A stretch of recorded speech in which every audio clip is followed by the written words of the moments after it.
Hi! இன்னைக்கு என்ன recipe பார்க்கலாமா? டேஸ்ட்டான எம்மியான ஹரியாலிக் தந்தூரி சிக்கன் எப்படி செய்யலான்னு பார்க்கலாமா? ஃபர்ஸ்ட்டு அதுக்கு நான் 1/2 கேஜி சிக்கன் எடுத்துக்கிட்டேன். இப்போ மசாலா ஆட் பண்ணிடலாம். 2 table spoon chilli powder, 2 table spoon coriander powder, 1 table spoon உப்பு, கொஞ்சமா இஞ்சி பூண்டு பேஸ்ட்டு.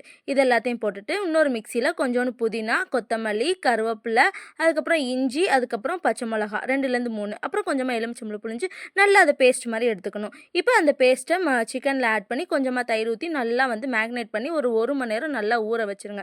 இப்போ நல்லா சிக்கன் ஊறினதுக்கப்புறமா இப்போ லைட்டாக ப்ரீ ஹீட் பண்ணிடலாம். அதுக்கு குக்கரில் சிக்கனை வச்சுட்டு ஒரு தம் போடாமல் நல்லா கொஞ்சமாக எண்ணெய் ஊற்றி நல்லா அதை வேக வச்சு எடுத்துக்கலாம். இப்போ நல்லா சிக்கன் வெந்ததுக்கப்புறமா நல்லா கல் காய வச்சுட்டு அதில் பட்டர் இல்லை ஆயில் ஆட் பண்ணி நல்லா சிக்கனை டீப் ஃப்ரை பண்ணி எடுத்தோன்னா சூப்பரான எம்மியான ஹரியாலிக் தந்தூரி சிக்கன் ரெடி. மைனஸோட டிப் பண்ணி சாப்பிடும்போது அவ்வளோ டேஸ்ட்டாக இருந்துச்சு. நீங்களும் இந்த ரெசிபியை வீட்டில் ட்ரை பண்ணி பார்த்துச்சு எப்படின்னு சொல்லி கமெண்ட் பண்ணுங்கள். தேங்க்யூ.